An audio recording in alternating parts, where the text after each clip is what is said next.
एक महिला पहले मानसिक रूप से बीमार होती है। बीमार जब वो होती है मानसिक रूप से तो इधर उधर भटकती है।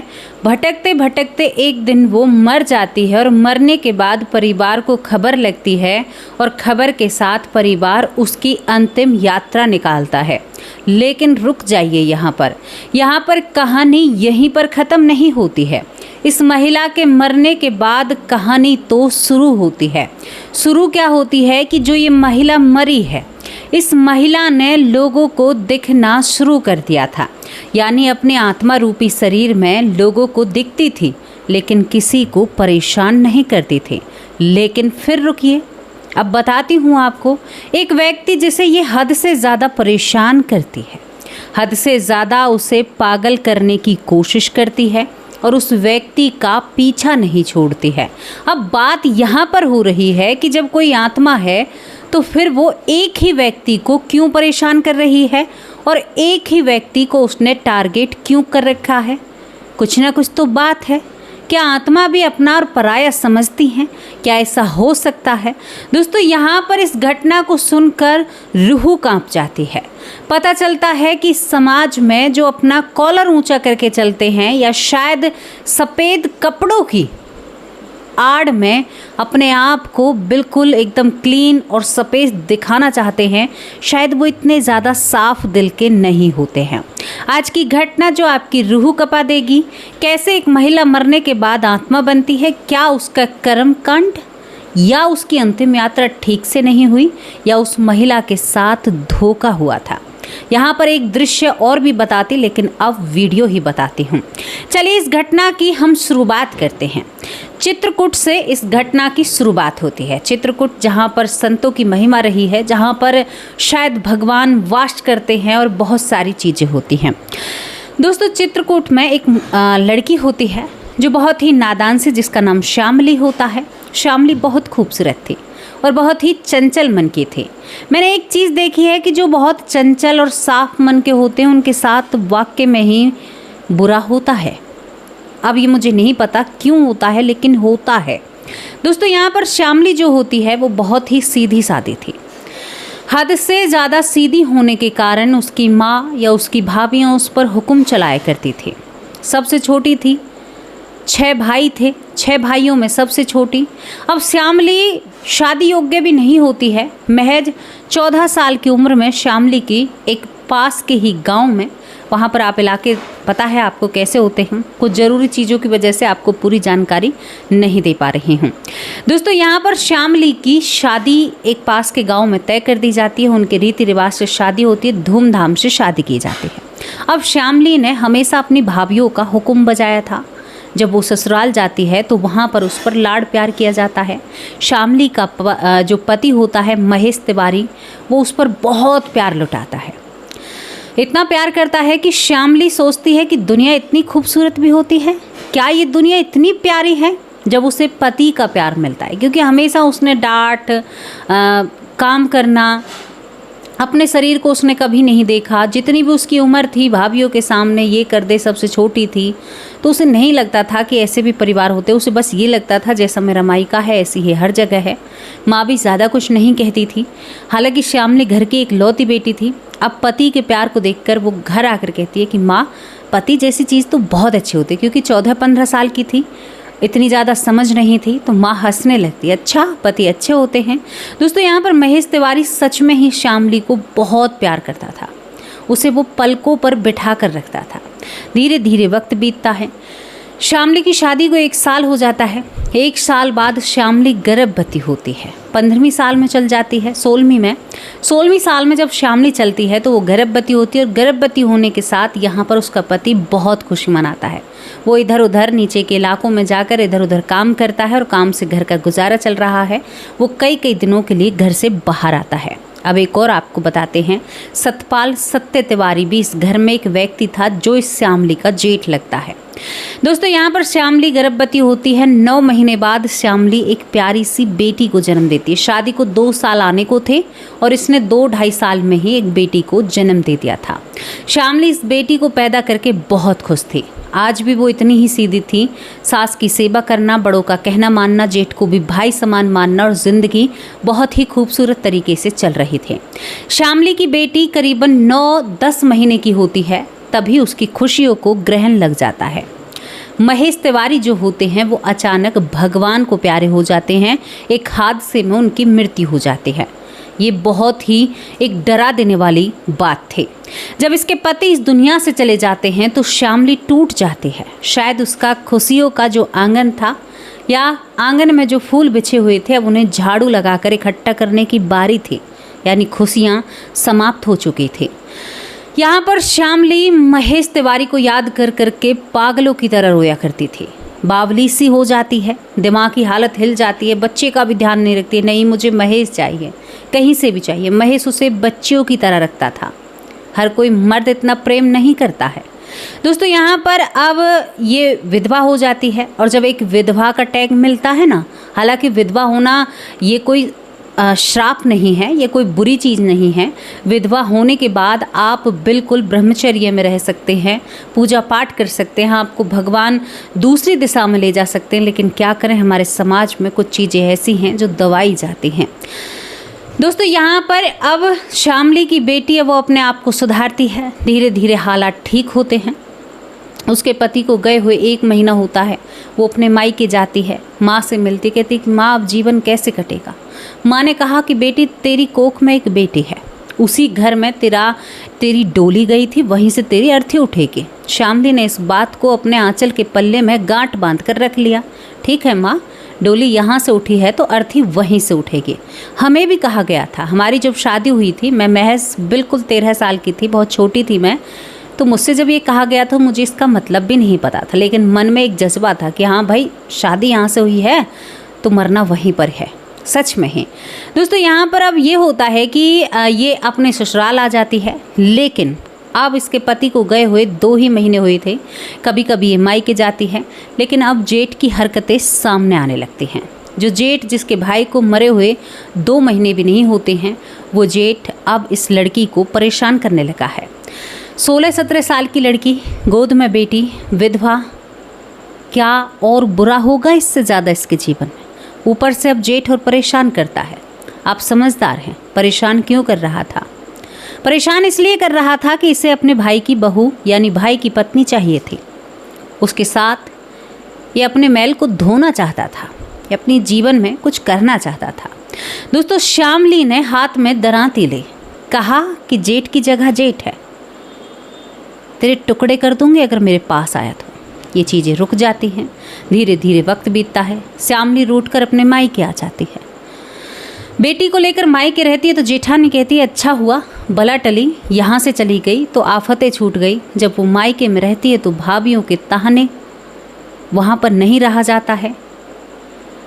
18 महीने तक मायके में रहती है। आप एक महिला का जीवन देखिए, कितने दर्द भरा उसका जीवन रहा होगा। 18 महीने वहाँ पर बीत जाते हैं। भाभी माँ कहने लगी थी क्यों आई है छोड़कर, कम से कम अपने घर में 2 रोटी सुक्की तो थी, यहाँ पर तेरी सब्जी से लेकर रोटी तक गिनी जाती है। भाभीयों का घर था साहब। श्यामली अब हिम्मत करके उस घर में जाती है, कहती है कि देखा जाएगा जो होगा। अब वो उस घर में जब जाती है तो उस घर में जाने के बाद उसके साथ क्या होता है, वो जेठ फिर उसे परेशान करने लगता है। श्यामली बहुत दुखी और परेशान हो जाती है। उसकी बच्ची भी थी, वो रोने लगती थी अक्सर। दोस्तों यहाँ पर वो उसके साथ जबरन रिश्ता बनाने लगता है। श्यामली के पास कोई भी जगह नहीं थी जहाँ पर वो जाकर अपना माथा पटके और लोगों से कहे कि मेरे साथ ये अत्याचार हो रहा है। श्यामली फिर मायके जाती है, कहती कि माँ अब की बार वहाँ पर नहीं जाऊँगी, उसने मेरे साथ गलत किया है। यानी उसने उसके साथ गलत कर दिया था। जो वो जेठ था जिसके छोटे भाई की पत्नी थी, वो कमाल भरी बात नहीं है ना। कितने दरिंदे लोग हो जाते हैं, जब अपनी पत्नी है तो किसी दूसरे को क्यों परेशान कर रहे हो। दोस्तों यहाँ पर जब ये सब कुछ होता है ना, तो एक चीज़ हो जाती है कि जिसकी किस्मत ख़राब होती है ना, उसकी किस्मत भगवान ठीक से ख़राब करते हैं। श्यामली उस एक दिन के चक्कर में या उस जेठ की भूख के चक्कर में वो गर्भवती हो जाती है। जब वो गर्भवती हो जाती है और ये बात आसपास फैलती है तो पहली बार उसे भाभियाँ ही नहीं जीने देती। यहाँ पर पड़ी है, जेठ पर आरोप लगाती है, गर्भवती कैसे हो गई, एक दिन में कोई गर्भवती थोड़े ही हो जाता है। ये भी बड़ी बात कही उन्होंने। आसपास गांव के लोग भी कहते कि एक दिन में ऐसा थोड़े ही हो जाता है। श्यामली ने चीख चीख कर कहा कि मेरे पति को मरे हुए 3 साल हो गए, मैं अब तक क्यों नहीं हुई, अब तक मैं गर्भ से क्यों नहीं हुई, जो अभी हो गई। मेरे ऊपर आरोप मैंने तुम लोगों को पहले ही बता दिया कि उसने मेरे साथ जबरन किया है या उसने जबरन मेरे साथ रिश्ते बनाए हैं। अब इससे और ज़्यादा आगे मैं क्या कहूँ।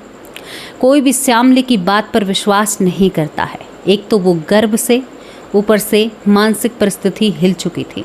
श्यामली को गुस्सा आता है, बेटी को लेकर ससुराल पहुंचती है। जेठानी घर में प्रवेश नहीं करने देती है। लोग गालियां सी देने लगते हैं, ताने मारते हैं। हाय बताओ, विधवा होकर गर्भ से हो गई, पता नहीं किसका नाजायज बच्चा लेकर घूम रही है। किसी ने विश्वास ही नहीं किया कि ये जेठ का बच्चा है। जेठ ने किया है, वो रोती है, वो बाहर बैठी रहती है। और सुनिए, बेटी को अपना लिया, जो श्यामली की बेटी है।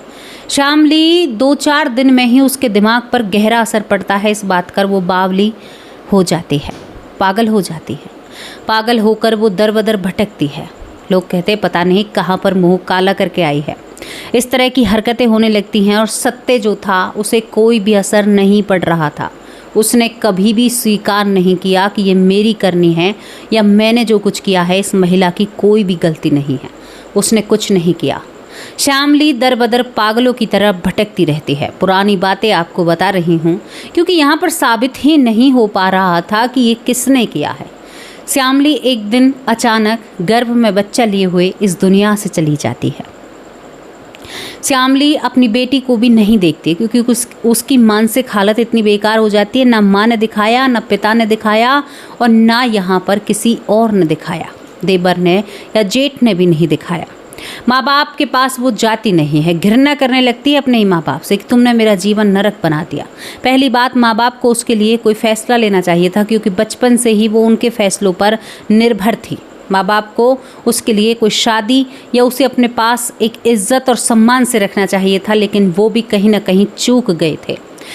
जब श्यामली का शरीर मिलता है तो जेठ और जेठानी ने उस शरीर को लेने से भी मना कर दिया। उस जेठ को शर्म आनी चाहिए जो गर्भ में बच्चा इस दुनिया से गया है, जिसका कोई कसूर नहीं था, वो उसी जेठ का था। कितना बुरा किया ना उसने, बहुत बुरा किया ना। ये कुछ ऐसे केस है दोस्तों जो घरेलू होते हैं और जो लोगों के सामने ही नहीं आते हैं, जो किसी के सामने आते ही नहीं हैं। अब यहाँ पर क्या होता है कि जो मायके वाले हैं वो श्यामली का अंतिम संस्कार करते हैं। अंतिम संस्कार के बाद यहाँ पर श्यामली जो होती है वहाँ पर एक पेड़ होता है जो कि श्यामली के ससुराल के घर के बाहर पेड़ होता है। उस पेड़ पर श्यामली जो है वो आत्मा रूपी शरीर में बैठी हुई होती है। अब इस बात की गवाही कौन दे रहा है बताऊँ आपको? वो जेठ, वो पापी जेठ। कहते हैं कि वो हर रात जेठ के छाती पर बैठकर उसे मारने की कोशिश करती है। ये सब कुछ जेठ को दिखाई देता है। रात को चिल्लाता है, चीखता है और उसकी पत्नी उसका ध्यान रखती है। और यहाँ तक श्यामली की बेटी पर अत्याचार होने लगे थे कि इसकी माँ हमें खाकर रहेगी, मरने के बाद भी हमारा पीछा नहीं छोड़ रही है। श्यामली जब एक आत्मा रूपी शरीर में होती है तो श्यामली अब अपनी माँ के घर जाती है। कहती है कि माँ सो रही हो या जग रही हो। माँ एकदम बैठी हो जाती है। माँ तो माँ होती है साहब। उसने कहा, बेटी श्यामली तू कहाँ है, क्या कर रही है? तेरे किस्से रोज़ सुनने को मिलते हैं, मरने के बाद भी तुझे चैन नहीं मिला। तूने ऐसा बुरा क्या कर दिया जो तेरा जीवन इतना नरक है? उसने कहा कि माँ जब तक शांति नहीं मिलेगी, जब तक ये जेठ इस दुनिया से नहीं जाएगा। मेरी बेटी को अपने घर लाकर पालो। तुमने मेरा जीवन बर्बाद कर दिया, लेकिन मेरी बेटी को ऐसा बनाना जो वो दुनिया के सवालों का जवाब दे सके, इस दोहरी दुनिया का सामना कर सके। माँ तुम अब मेरे साथ ऐसा नहीं कर सकती। ये श्यामली की माँ इन बातों को कहती है। माँ कहती है कि तू रहती कहाँ है, क्या करती? कहती है कि उस जेठ को नहीं छोड़ूंगी, इस सत्य तिवारी को नहीं छोड़ूंगी। तुमने यकीन नहीं किया, लेकिन मेरे साथ जो बीती है ना वो मुझे ही पता है। जाऊंगी तो सही महेश तिवारी के पास, अपने पति के पास, लेकिन इसे नहीं छोड़ूंगी। मेरी बेटी को वहाँ से लेकर आओ, मेरी जेठानी उसे पीटती है। दोस्तों, बेटी के कहने पर माँ फैसला लेती है। आखिरकार माँ की आंखें खुलती। उसने अपने पति से कहा कि मैं अपनी नातिन को वहाँ पर नहीं छोड़ूंगी। जब बेटी ही नहीं रही उसकी हम शादी कर देंगे। हम सोच लेंगे कि श्यामली हमारे पास आ गई है, हम उसकी देखरेख दोबारा से कर रहे हैं। पिता भी राजी हो जाता है। दोस्तों, यहाँ पर अब उसके बाद जेठ की हालत बिगड़ने लगती है। अब बहुत सारे लोग कहते हैं कि इसके मन का भ्रम है, क्योंकि श्यामली इसके ऊपर आरोप लगाती है। लोग कहते हैं कि हवा में बात कर रहा है, लेकिन धीरे धीरे जो यहाँ पर सत्य था वो कमज़ोर होने लगता है। उसकी आंखों में काले घेरे बनने लगते हैं, उसकी तबीयत बिगड़ने लगती है। वैसे थोड़ी ये सामने से आकर और एक दिन में पटकार मारा ये कर दिया, नहीं। नेगेटिव एनर्जी जो होती है या जो भी ऊर्जा होती है वो ऐसे नहीं मारती हैं, वो आपको तोड़ कर मारती हैं, हर रोज़ आपके शरीर को खाती है। यहाँ पर श्यामली अपनी माँ और बेटी से हर रोज़ मिलने आया करती थी रात के वक्त। कई लोगों ने देखा उसे। श्यामली हमने यहाँ पर घूमती हुई देखी, श्यामली हमने यहाँ पर देखी। श्यामली मरी कैसे थी, ये भी एक बहुत बड़ी बात है। कैसे मरी थी? श्यामली का पैर फिसलता है और सर एक पत्थर में लगता है और उसकी मृत्यु हो जाती है। अब बच्चा तो बाद में गया होगा ना। दोस्तों, उसकी माँ उससे रूबरू बात किया करती थी, श्यामली की माँ, और हर रोज़ जेठ के ऊपर बैठकर उसको डराना, उसको बेड से नीचे गिरना, वो पीला पड़ने लगता है। कई तांत्रिकों को वो दिखाता है, लेकिन तांत्रिक यहाँ पर यही कहते हैं सत्य से कि दुनिया से छुपा लोगे लेकिन ऊपर वाले से कैसे छुपाओगे। बहुत ताकतवर है श्यामली, तुम्हें कोई नहीं बचा सकता। और तुम्हें कोई ऐसे थोड़े ही मार रहा है जो कानून सज़ा देगा। कानून तो इन चीज़ों को मानता ही नहीं है। जाओ तुम कानून में जाकर कहो तुमने जो किया है। सत्य किसी के आगे कहता नहीं है। 3 महीने के अंदर, श्यामली को मरने के बाद 3 महीने में श्यामली उसका खून निचोड़ देती है, वो पीला पड़ जाता है। उसकी बीमारी किसी के हाथ नहीं आती है और उसका जेठ सत्य 3 महीने में इस दुनिया से चला जाता है। लोग कहते हैं बीमार हो जाता है, इनके घर को किसी की नज़र लग गई है। पहले इस घर का छोटा बेटा गया, फिर बहू गई और अब ये बड़ा लड़का गया। लोग इस तरह की बातें करते हैं, लेकिन जो समझदार लोग थे वो ये भी कहते हैं कि करनी का फल भोग रहा है। एक विधवा महिला के साथ बहुत अत्याचार किया था, ये तो भोगेगा ही। और क्या पता ये सच कह रहा है। श्यामली इसे परेशान करती है। श्यामली को गांव के बच्चों ने भी देखा था, लेकिन उसने किसी को परेशान नहीं किया। वो दिखती ज़रूर थी, लेकिन किसी के बच्चे को बीमार तक नहीं किया, ना ही किसी के घर में प्रवेश करी। केवल अपने जेठ को उसने ज़रूर इस दुनिया से दूर भेज दिया। दोस्तों, कुछ लोग जो बहुत ही ज़्यादा वकील है या बड़े बड़े डॉक्टर है, वो मेरी घटना को सुनकर, हालांकि जो बड़े बड़े अधिकारी हैं वो मेरे पास कमेंट करते हैं, कहते हैं कि आप सच कह रही हैं, मानने को सब मानते हैं। लेकिन कुछ लोग ऐसे हैं वो जो ना भी पढ़े लिखे हों, वो भी ये कहते हैं कि ऐसा हो ही नहीं सकता, लेकिन होता है। कुछ लोग देखें ना आपने, देखते रहते हैं भाई इसको ये बीमारी है, पता नहीं इस बीमारी का पार ही नहीं पा रहा, क्या बीमारी है समझ में नहीं आता। ये करते करते वो इंसान इस दुनिया से दूर हो जाता है। डॉक्टर के पास भी उसका इलाज नहीं मिलता, और एक तांत्रिक के पास भी जब इलाज नहीं मिला तो कहीं पर भी इलाज नहीं, क्योंकि उसकी गलती थी और गलती कभी भी माफ़ नहीं की जाती। एक इंसान की गलती माफ़ कर सकता है, लेकिन प्रकृति, भगवान कभी भी माफ़ नहीं कर सकते जब तक आप क्षमा माफ़ी नहीं मांगोगे। तो दोस्तों, यहाँ पर ये घटना थी। श्यामली जब जेठ इस दुनिया से चला जाता है तो ना माँ से मिलने आती है ना बेटी से। आखिरी बातें उसकी माँ से ही होती हैं कि माँ, मेरी बेटी को इतना काबिल बनाना कि ये लोग जो है ना वो उनका मुँह बंद कर सके, ये मेरी बेटी है, इसका नाम तुम श्यामली ही रखना। दोस्तों, श्यामली कहकर बुलाते उस बेटी को, और उस बेटी की परवरिश माँ बाप करते हैं। लेकिन ये कहानी झंझोर कर रख देती है। क्या घर में औरतें सेफ नहीं हैं? क्या कोई जेठ ऐसा भी हो सकता है? और कितना अंदाज़ा आप अपना लगाना, आप सोच विचार करना, क्योंकि मुझे महिलाएं सुनती हैं। आपकी राय का इंतज़ार करूंगी। हर एक के कमेंट पढ़ती हूँ, भले ही मैं जवाब नहीं दे पाती हूँ। फेसबुक के भी कमेंट पढ़ती हूँ मैं, और यूट्यूब के भी कमेंट पढ़ती हूँ, जितना मुझे वक्त मिलता है। मेरी जो टीम है वो भी मुझे बताती है कि भाई वैष्णवी, जो मुझसे मेरी टीम दीदी कहती है, दीदी आपका परिवार बहुत अच्छा है, हमेशा आपके लिए अच्छा ही बोलता है। मैंने कहा कि मेरा परिवार ना सबसे अलग और सबसे हटके है। मेरा यूट्यूब और फेसबुक परिवार बहुत ही प्यारा परिवार है। आप सभी का तहे दिल से शुक्रिया अदा करती हूँ और आपके कमेंट मैं ज़रूर पढ़ती हूँ। कोई भी कमेंट कर रहा है उसके कमेंट को मैं पढ़ती हूँ। तो आपकी राय, जो महिलाएं हैं आज मुझे अपनी राय लिखकर भेजना, और जो पुरुष हैं, जो मेरे भाई हैं, वो भी गृहस्थी में रहते हैं, वो भी मुझे कुछ ऐसी बातें बताना जिनसे मुझे संतुष्टि मिल सके कि क्या सच में ही घर में भी ऐसे लोग या ऐसे हीन लोग छुपे हुए हैं जिनके बारे में शायद अंदाज़ा सही बैठ रहा हो। तो चलिए, हाँ होता है ऐसा। मेरी तरफ से राय मेरी भी जान लीजिए कि ऐसी चीज़ें होती हैं और घरों के अंदर ही होती हैं जो पापी लोग होते हैं।